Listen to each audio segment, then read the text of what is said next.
I'm Emily Weeja, and this is a special episode of the Smoking Section. Instead of taking it to the streets, we're taking it back inside our own homes and speaking to smokers around the world via our computers and webcams. Today I'm talking to Kevin, who lives in Greece. You may know him by his screen name, Nisakimon. Kevin is a longtime and extremely intelligent commenter on many internet blogs and forums. Take it away, Kevin. Basically, I mean, the situation here in Greece is on a legal basis. The laws are pretty draconian, really. I mean, they're much like the English laws. And, you know, in theory, you're not allowed to smoke indoors anywhere, in any public spaces, in any offices or bars or restaurants or anything like that. I mean, there are certain small exemptions for large nightclubs, but then, you know, they are so onerous that they're ridiculous, really. And the Greek people sort of tend to take notice of it in some areas, but not in others. In areas where they think it encroaches upon their personal freedom, they just ignore it. In other areas where they think, oh, that's fairly reasonable, like, for instance, you know, on trains or on buses or in a hospital or whatever, or in the supermarket, they won't smoke.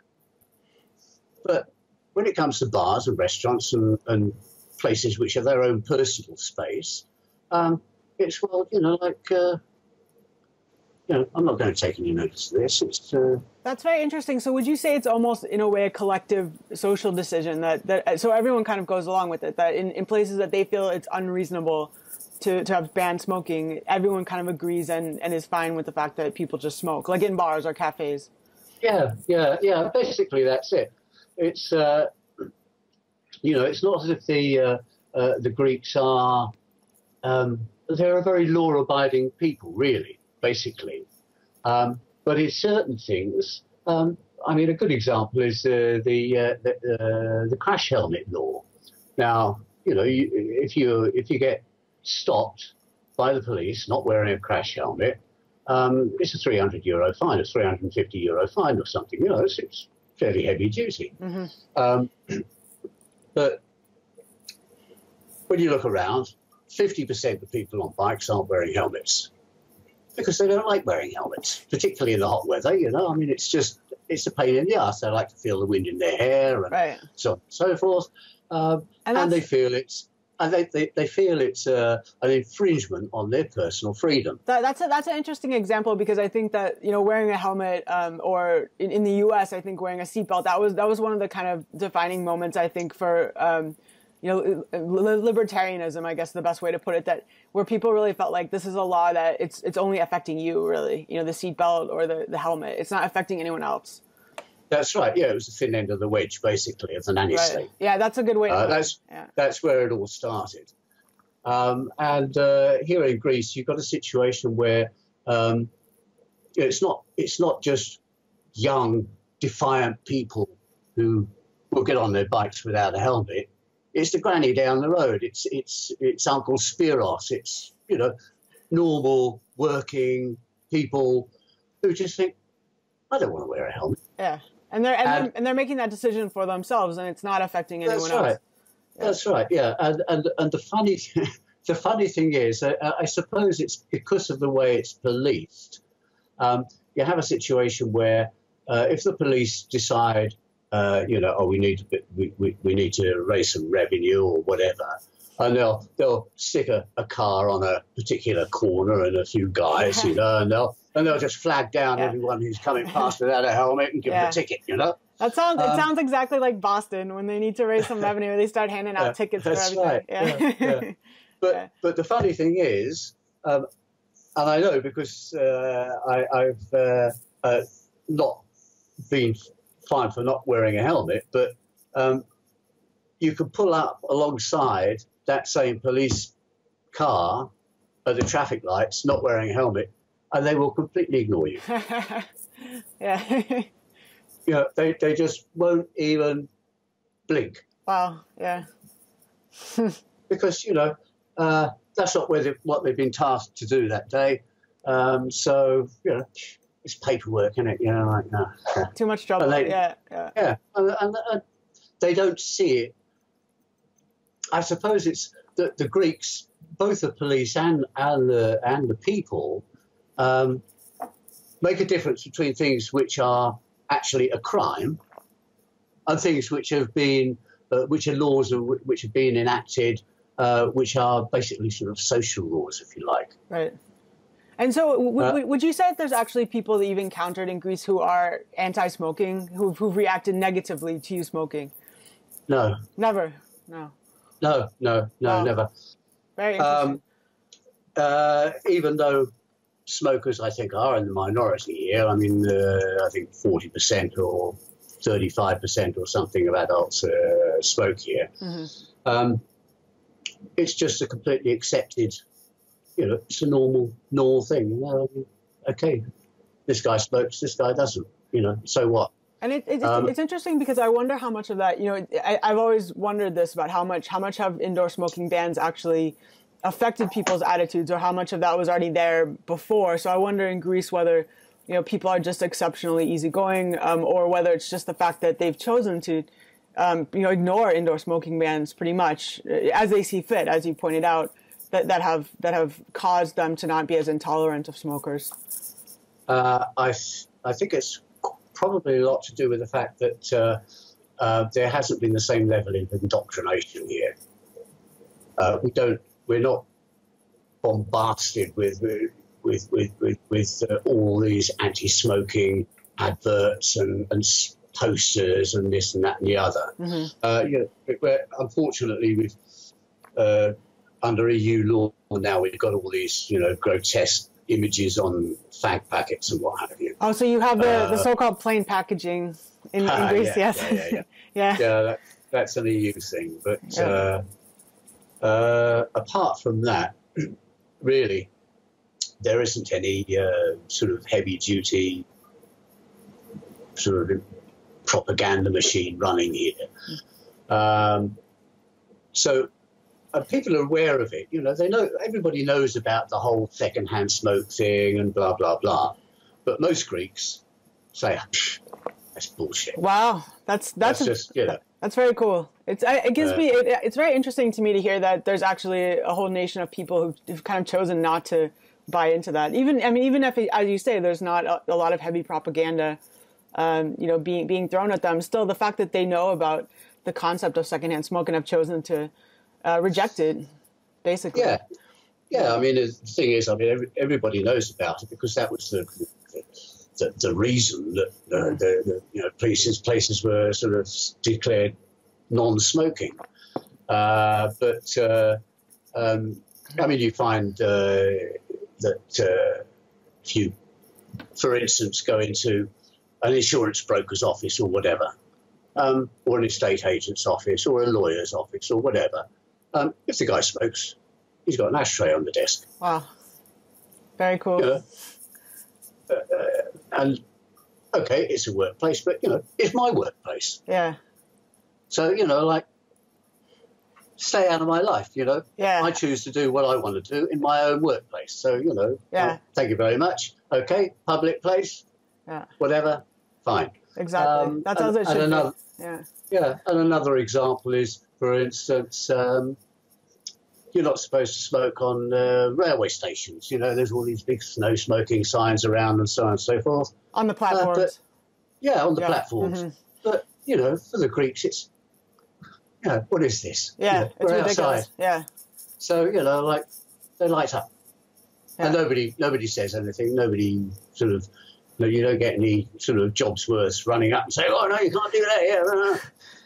Not even any dirty looks or anything. No. Wow. Nobody blinks. Nobody thinks twice about it. And but you know, when they got on the train, they'll put their cigarette out and they'll get on the train and they won't smoke on the train because you know they're in an enclosed public space as opposed to private space. Right. And so you know they don't. So it's fascinating. So would you say that there's actually, I guess I was going to ask you, is there active resistance to smoking bans in Greece? But you've really already answered the question in that it seems like the resistance is not necessarily active. It's just in a way, It's passive. It's passive. It's passive resistance. Yeah. Very interesting. So, I mean, it sounds like there's not even really any need for organized resistance to smoking bans, because the way that the people have chosen to handle it is really just to ignore the bans in selective situations. Yeah, that's right. Yeah. And so I know that you said that you visited England recently, and that you noticed a huge difference in the societal attitudes toward smoking, indoor smoking bans. Can you talk a little bit about that? Just the differences that you noticed. Yeah. I mean, I say recently. It was a couple of years ago, the last time I was in the UK. But yeah, I mean, going to a pub, there was no pleasure at all. Because, you want a cigarette, sitting chatting with some people and having a drink. Want a cigarette, you have to go and stand outside. I mean, what is this? Yeah, it's barbaric. It really is barbaric. Yeah, I think people do get used to it to a certain extent, but it's a barbaric thing. It's not. It just so completely violates the whole social atmosphere. It does. I mean, I a few years back, about 5 years ago, I was in the UK, and I visited a pub which had been a local of mine, and I used to go there all the time. And I went in there. It was like a bloody doctor's waiting room, Yeah, I mean, it was just totally lacking in any ambience at all. Yeah. All the people I used to know in there weren't there. And it was just, in fact, there was hardly anybody in there. And it was just a few people standing around, not talking. And it used to be one of those pubs where it was a real hubbub. It was full of smoke, and everybody was chatting and, laughing and laughing and knocking back pints of beer. And it was just, like a real social scene. I mean, it was great. We used to love it. Yeah. And now it's yeah. I mean, I'd never go back there again. I feel like it has changed. I think in some ways it depends on where you live, but I think in the U.S., especially in big cities like in Boston, I think that bars have just changed because of smoking bans. So the focus is not even so much on drinking anymore. It's on, what they call gastro pubs. It's more food. It's more food oriented. It's more, this kind of yuppie culture of foodieism, and being into food. Having craft beers and craft cocktails and things. So I think the focus has actually just been taken off of the social atmosphere to some extent, I think. And the focus then is more on the product, the craft drinks and the food. So it's less on the human interaction, interestingly, I think. Basically, it's no longer a pub. Right. It's not a pub. It's somewhere you go to get something to eat or get something to drink. Right. It's not somewhere you go to enjoy yourself, to socialise, to really have a ball with a few friends and, like a good natter and just generally relax and interact with other people. Mm-hmm. Because I can remember all my life going to pubs and you'd meet new people all the time. You just start chatting to someone at the bar. Yep.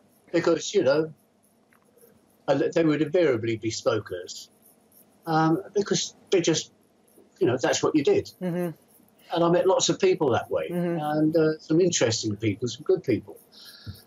But now, I don't know. It's very rare to talk to people now, I've noticed. I mean, it does still happen occasionally, but it's much more rare than it used to be that you actually talk to strangers at bars, unfortunately. Mm-hmm. I've noticed that too. Although, interestingly, I think one byproduct of smoking bans has been that you do tend to talk to other smokers outside.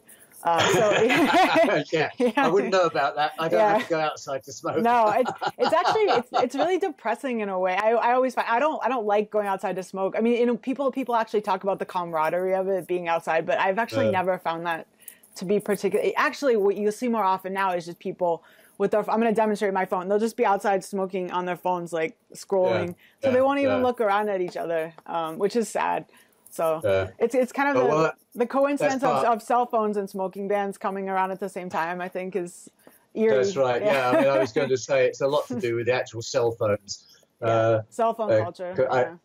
Yeah, because my wife and I remarked on a number of occasions when we're in Bangkok and we're on the metro or the Sky train, and everybody in the carriage is Yeah. like this, Yeah. and nobody's talking, nobody's looking at each other. Right. They just sort of, Right.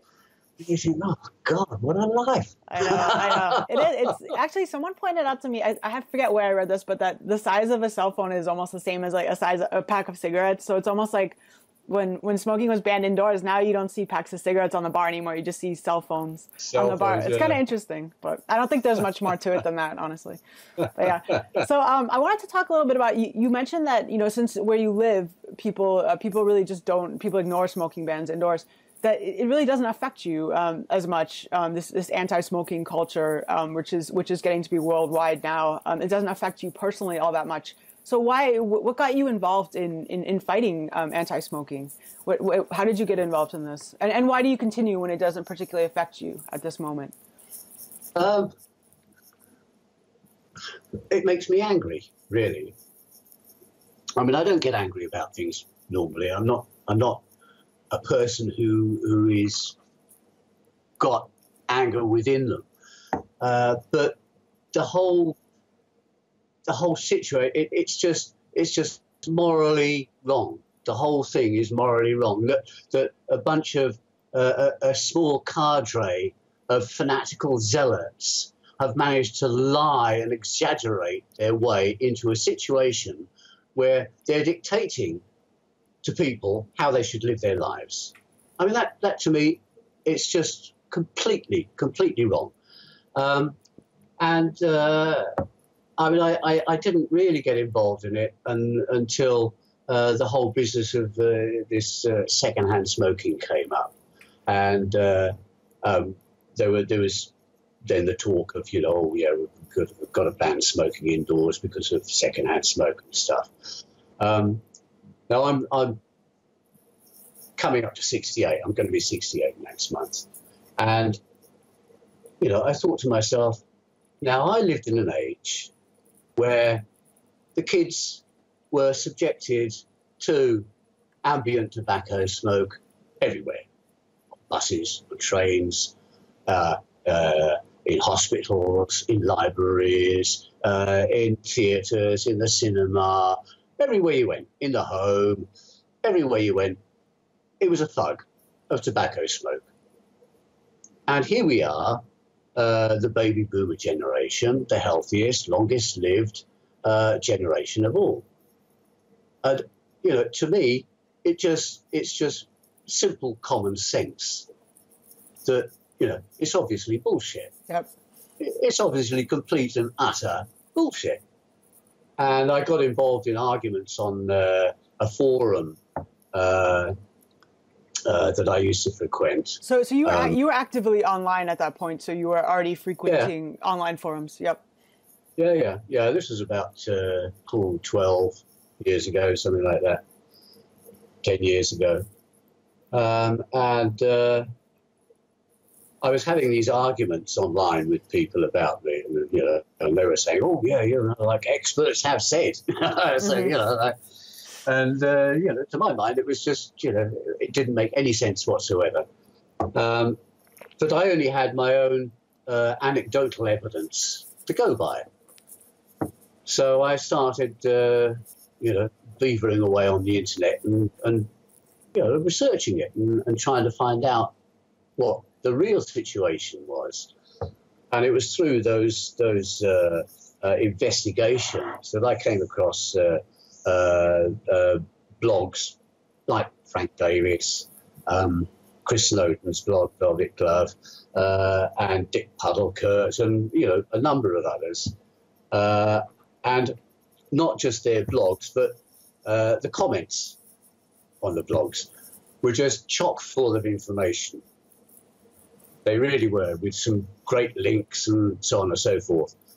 So it gave me the ability to come back to these guys and say, okay, right, like I've just found this on the internet, and this is actual, research, because well, a lot of the comments, you know yourself from reading the comments, people will link back to original research all the time. Oh, absolutely. But I was going to ask you, do you think that you've had to learn how to actually read scientific sources yourself? Because I know that a lot of that stuff can be very difficult, heavy reading.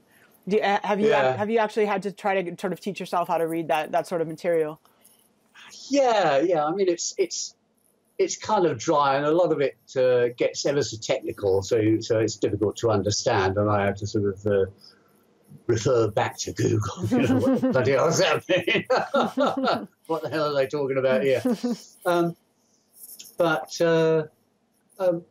You know, it's something that it kind of became a bit of a hobby horse of mine, because I got so pissed off with people stating things as if they were fact when they weren't fact at all. They were just propaganda, sound bites. Yep. And I had to learn how to disabuse people of those mythical facts that they so glibly, you know, like put up on. Because I get around a lot on the internet. I've noticed. I come across you everywhere. And I. Not so much these days, but a few years ago, I'd be seeking out articles all over the world, you know, in Africa, Australia, and Japan, and America, and wherever there were comments, you know, on articles on smoking, wherever there were comments, I was in there, you know, and I'd be in there, you know, like saying this is bullshit and that's bullshit and blah blah blah blah. You know, I mean, I used to get a lot of flack and so on and so forth, but I was doing what I can, and I'd like to think that I made a lot of people think about what they were actually saying and the reality of the situation. I'm sure you did. I know that I come across your comments, you know, pretty often on different blogs, and always very intelligent. And I think that people like you are really important in making people think, because people do read the comments on articles. So it's interesting how the phenomena of commenting has become, you know, another way to disseminate information.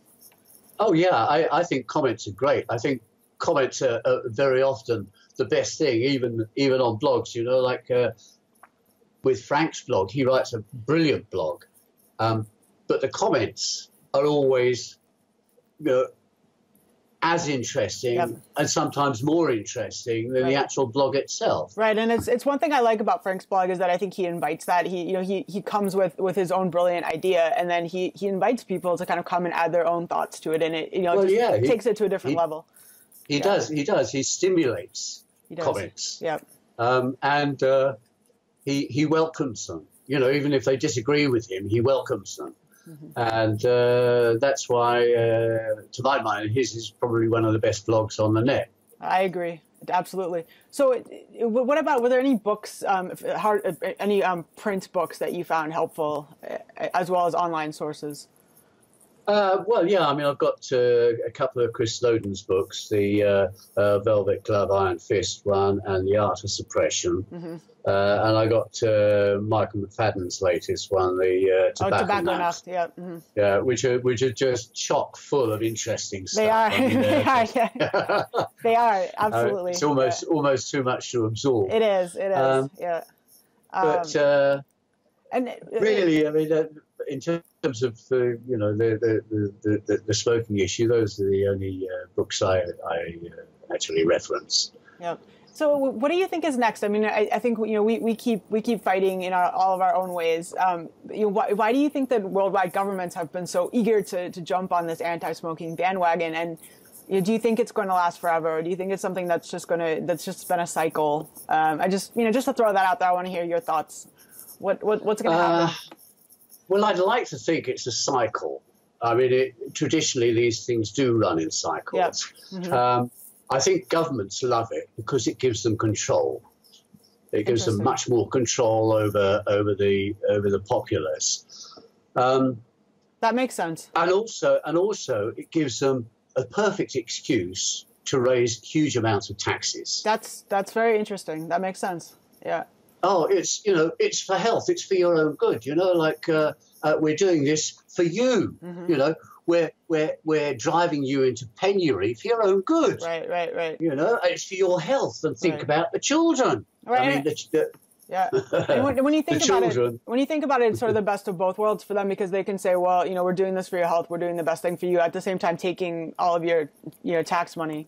So yeah, well, that's right. Yeah, and of course, you know, then you've got the situation with most nations having signed up to the FCTC. Right. Which is I mean, I don't know if you've read the FCTC. I mean, it's a pretty horrific piece of stuff. You know, basically, once you signed up to the FCTC, you're not even allowed to consider any dissenting voices. That's verboten. You toe the party line, and of course, I mean, I don't know this for a fact. I've read it in a few areas, but no more than people's theories. But the theory is the fact that the IMF, the International Monetary Fund, and the WHO, World Health Organization, are very closely knitted. They're all part of the UN, and they're very much sister organizations, if you like. And so the World Health Organization goes to a country with their treaty, the FCTC, to introduce all these draconian smoking bans and this, that, and the other. And there's a sort of an unspoken but implicit threat that if the country doesn't sign up to the ban, then they might find that the IMF is not particularly helpful when they need international loans. They need anything else, right? It's true. Yeah. So it's almost